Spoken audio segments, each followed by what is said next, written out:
Thanks, Tony. Is we're a double act. I hadn't realised we were going to be the only double act. So two for the price of one. yes. So I'm Vanessa. This is Kate, and Kate will start. I'm also clicking, so please forgive me. There we go. So who are we? Well, we're the Museum of East Anglian Life. It's the largest independent museum in the east of England. And that's Abbots Hall, which was redeveloped in 2012 through Heritage Lottery funding, a whole new museum as part of our offer. We were established in 1967. We have over 36,000 visitors a year, and we maintain, I think, an impressive range of historic buildings. So we've got a wind pump, a watermill, a blacksmith's forge, a tin chapel. So 20 historic buildings across our 75-acre estate. What's really important to us as well is we've got over 150 volunteers giving us over 30,000 hours of support a year. Useful when you're making a funding application, useful for the capacity of the museum, and useful to know what it is that people want. What we're also really proud about is we're the only UK museum to hold the social enterprise mark. So what we aim to do with our museum is to enrich people's lives. We want to encourage enjoyment, learning and participation through our public programmes, training and volunteer schemes.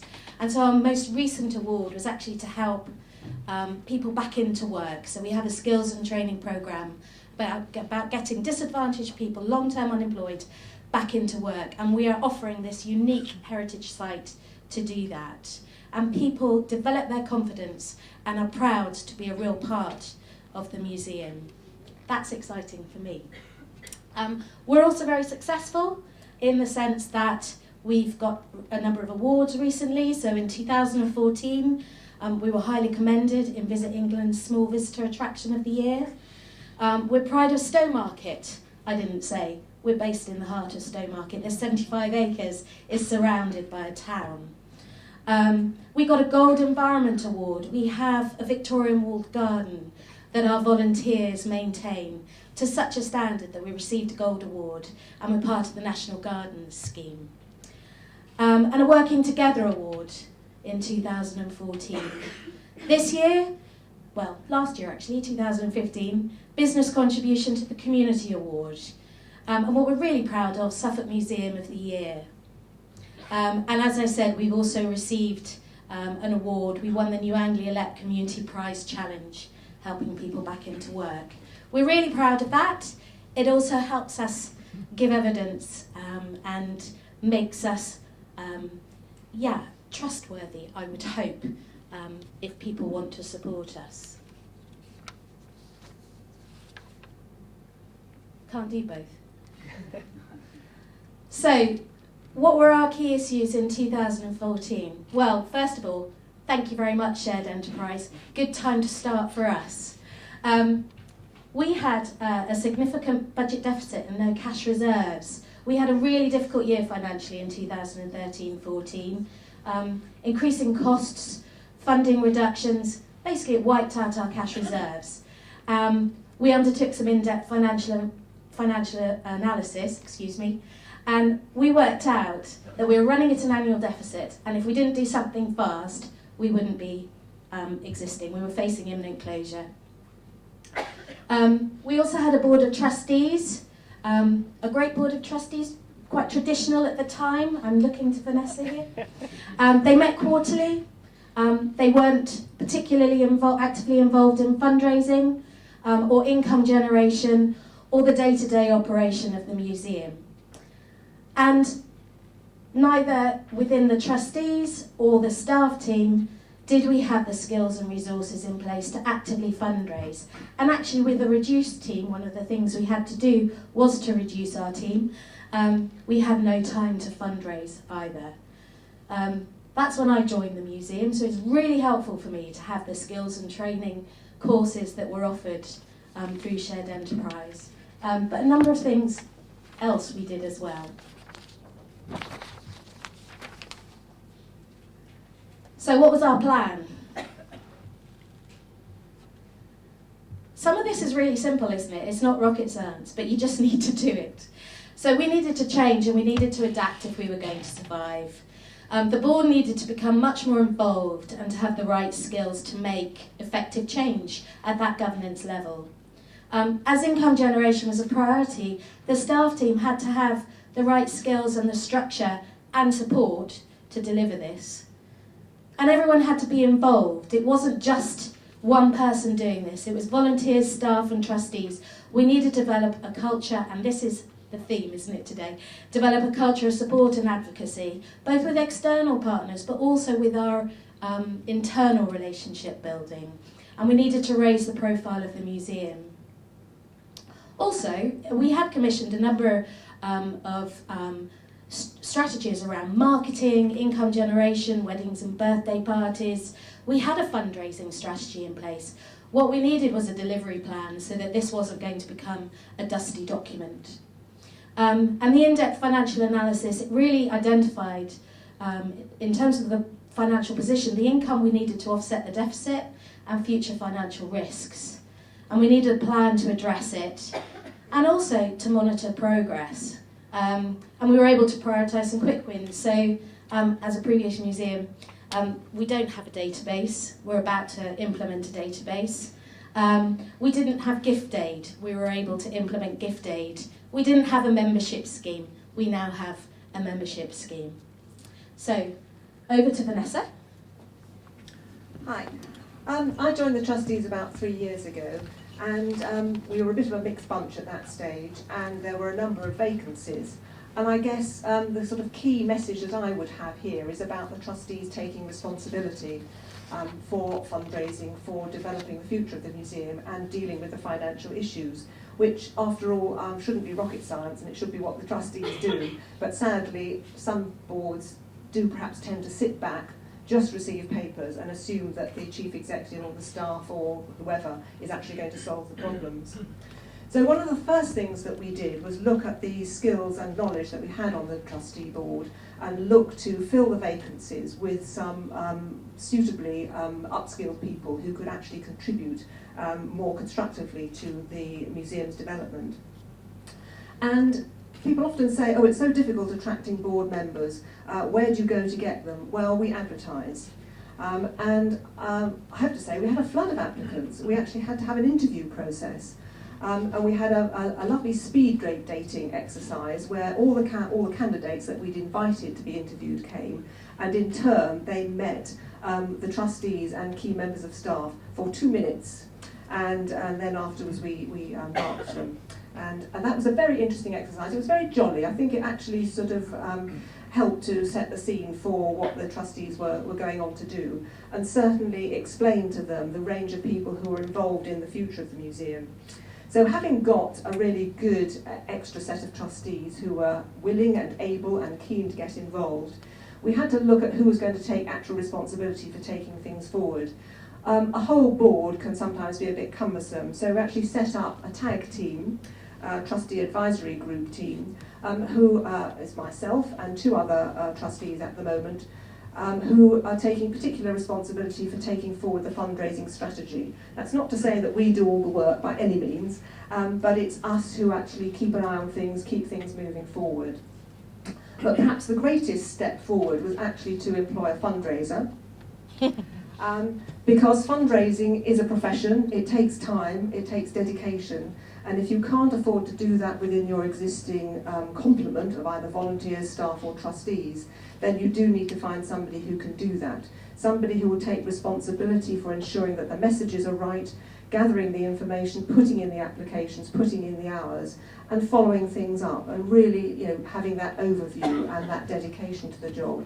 And since we've had Kate, who was funded through various grant schemes, we have, very lucky for us, we have certainly had some very good results in terms of getting grants, but also getting donations. As well as fundraising, Kate has also mentioned that we had a cost reduction plan. That was very painful, but again it was something the trustees had to take responsibility for, and actually reducing staff hours and therefore their wages, was a very painful thing, and we lost a few people as a result of that. But the dedication of the remaining staff has been exemplary. But we also use the board members' expertise to reduce costs. We had been paying a rather exorbitant amount for financial advice and so on, and we recruited a financial advisor to the board, an accountant to the board, and he was able to provide in-kind support that meant we could save several £1,000s a year. So it's important to think about, you know, what skills you have that could be sort of, in a sense, monetarised theoretically and save you money. We also initiated a cultivation programme to develop relationships, and this has been mentioned several times already. We felt very nervous about that, I have to say, because I think, you know, being British, we're all terribly shy about actually meeting people and asking them for money. So we thought this would actually be very hard. But it wasn't. It was actually delightful. We had some advice in sitting down and drawing up our invitation list, and some interest was expressed before in the Southampton experience, so I'll just explain what we did, which was basically lock the trustees into a room, and nobody could come out until they had actually sort of emptied their address books, racked their brains. Who do you know who has a lot of money or is in an influential position? Somebody who might be the president of the Royal Agricultural Association, somebody like that. Anybody at all. Or who do you know who might know somebody? And the amazing thing is, we ended up with an enormous list. And, you know, don't forget important people who actually have been supporting you over the years, like the leaders of your local authorities, the mayors who have been coming to events and have been speaking on your behalf for years. Don't forget them, because, you know, they also are influential and will have influential friends. So that was a very interesting experience, and we had our first cultivation event, which was attached to a temporary exhibition, but also took in exploring Abbot Hall and the lovely gardens. And we had, I think we invited about 100 people, and we had about 40 come, which actually was fine, because it meant that there were then, you know, fewer people for each member of the board to try and sort of schmooze. And we all took responsibility for ensuring that, you know, nobody looked lost, everybody had a conversation about what their interests were, how they might like to be involved in the museum.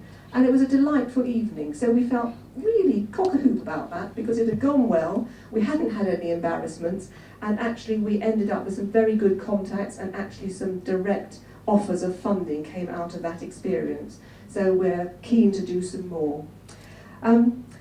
We are also setting clearer targets and monitoring progress by a quarterly funders group, so we can actually check our progress and really be smart about what we're doing, rather than just vaguely saying, oh, we're going to generate more income.